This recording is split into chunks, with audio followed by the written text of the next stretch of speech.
O Ministério dos Povos Indígenas pode ter seu coração arrancado, como disse a deputada Célia Chacriabá. A história fica mais complicada quando a gente vê que a aprovação do parecer que pode fazer isso teve apoio da base aliada do governo Lula. As estruturas foram mudadas.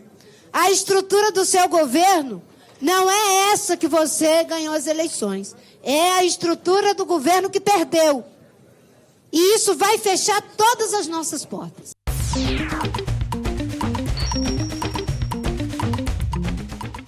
O governo Lula ele começou com uma construção bastante interessante de ministérios, né? Pela primeira vez a gente teve um Ministério de Povos Indígenas, a gente teve aí um protagonismo por parte do Ministério do Meio Ambiente, que com a chegada da tal da autoridade climática e tal.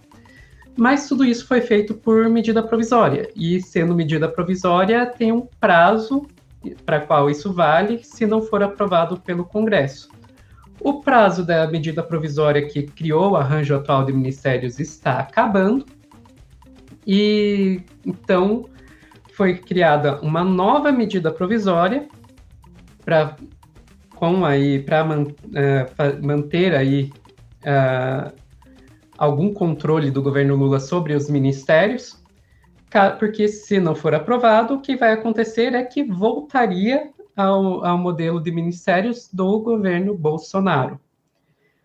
Mas essa nova medida provisória que está sendo editada aí, ela tem alguns problemas, vamos dizer assim. Vamos ouvir lá a Mônica Bergamo.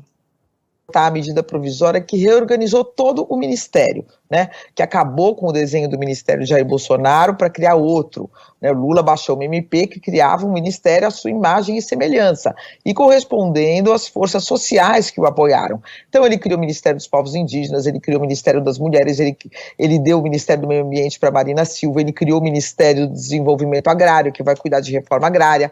Bom, simplesmente, Megali, há propostas que esvaziam todas as pastas, ou muitas das pastas criadas por Lula, com esse simbolismo todo que eu citei aqui, e empoderadas por ele.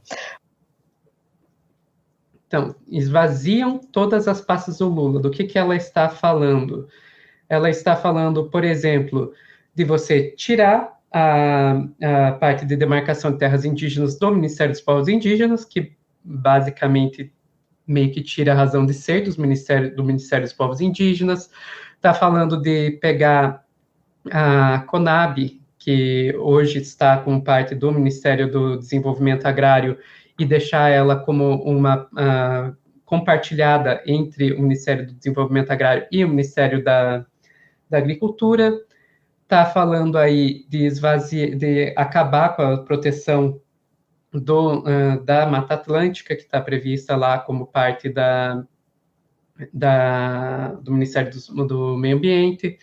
Está falando de tirar o Cadastro Ambiental Rural e a Agência Nacional de Águas do Ministério do Meio Ambiente. Então, assim, é realmente fazer uma devassa em várias pautas aí que são importantíssimas, né? Povos originários, CONAB, no caso, relacionado à fome, a questão do meio ambiente e tudo mais.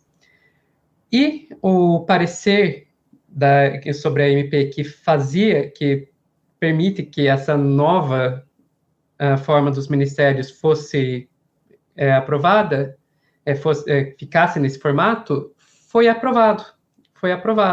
E daí a gente teve aí várias reações, né? Então, a reação da Marina. Não basta a credibilidade do presidente Lula, não basta a ministra de Meio Ambiente. Eles vão olhar para o arcabouço legal. Tudo bem, Lula, você está dizendo que vai fazer isso e vai fazer aquilo, mas a sua lei não permite. As estruturas foram mudadas. A estrutura do seu governo não é essa que você ganhou as eleições. É a estrutura do governo que perdeu. E isso vai fechar todas as nossas portas. Aí você vê, ela está, no caso, se referindo a uma questão que é bastante óbvia, né, que muito do poder geopolítico, né, do poder internacional que o Brasil tem, hoje está ligado às pautas ambientais. Você mexe na pauta ambiental, você mexe no poder político que o Brasil tem no cenário internacional, né. A deputada Célia Chacriabá, ela se manifestou sobre a questão do Ministério dos Povos Indígenas.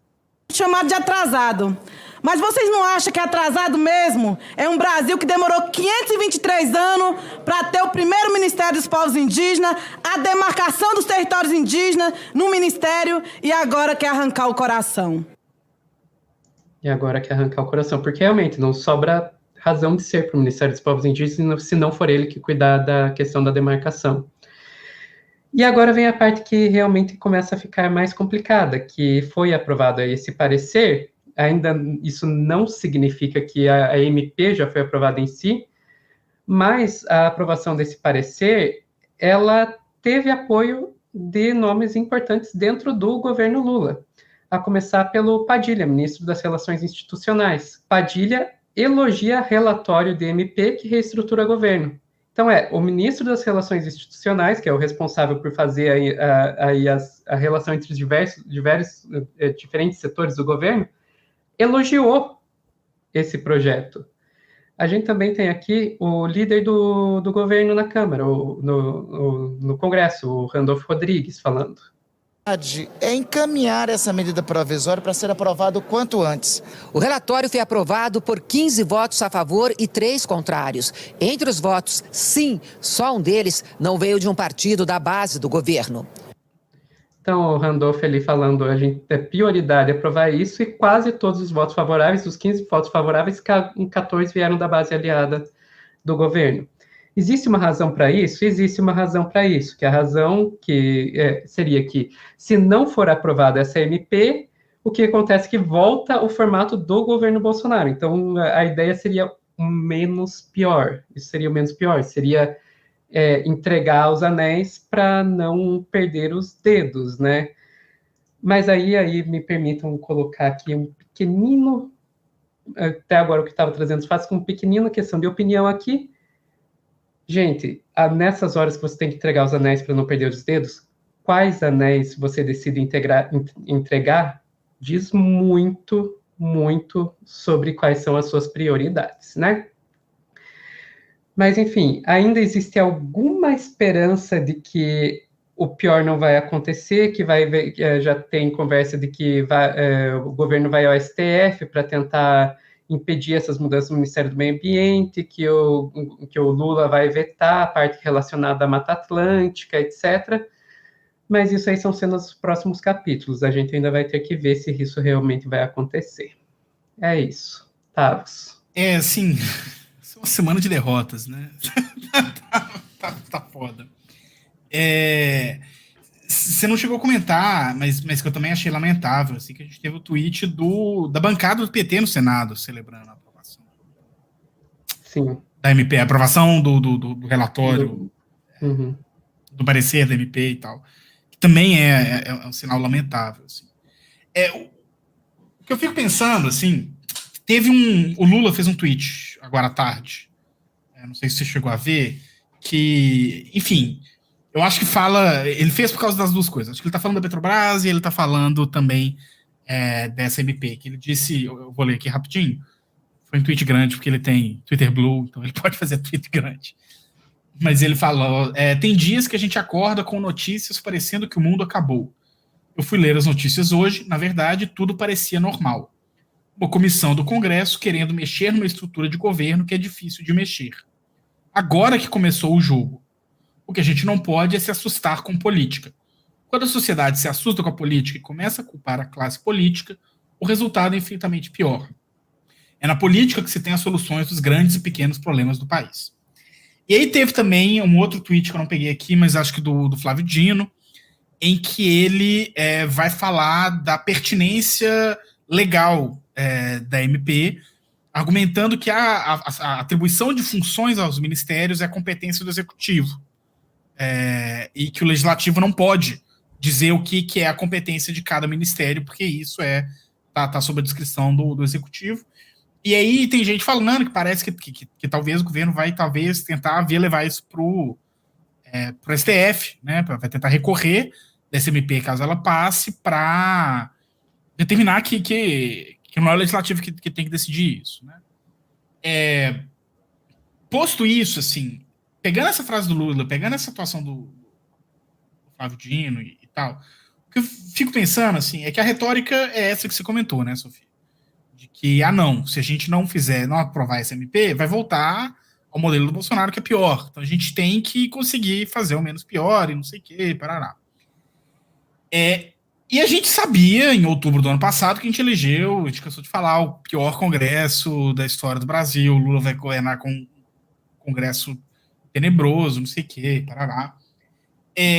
Só que o que a gente está vendo, acho que desde o começo do ano, é uma completa inépcia de articulação política do governo petista e do Lula. Ou talvez do gabinete dele, com o parlamento, né? E uma completa entrega desse governo para o parlamento. De tal forma que, assim, para mim, eu acho que uma coisa é a gente perder as disputas. É trágico, mas acontece e vai acontecer. O que não dá é para não lutar. E para mim esse é o problema, assim. O que a gente está vendo em várias atuações parlamentares, e essa da MP é uma extremamente simbólica dela, é isso. São os parlamentares da base governista entregando o jogo antes dele começar. Então, quando o Lula fala que agora começou o jogo, o que a gente não pode é se assustar com política, então vamos fazer política. Então, se começou o jogo, vamos jogar. Porque o que está acontecendo é justamente o antijogo. Né? É isso, está entregando os anéis, as mãos deles, está entregando tudo. Então, assim... Toma lá da cá sem o da cá. Exato, é isso. Então, se a gente tem o Congresso mais reacionário de todos os tempos, por que a gente elegeu os deputados e senadores não reacionários, se não para conseguir fazer esse contraponto, para conseguir dar a disputa, para conseguir fazer a luta política lá dentro, sabe? Não é fácil, só de saber, enfim. O sistema eleitoral, o sistema político brasileiro, enfim, a democracia liberal tem infinitos problemas que, enfim, é muito fácil. Bom, eu vou falar, o problema é o capitalismo, e é mesmo, e tem todas essas coisas. Mas, assim, se esses parlamentares não podem sequer dar a luta política, eles não podem fazer um tweet falando é lamentável, mas a MP passou, se nem isso eles podem fazer, pimbas. Pra que eles estão lá?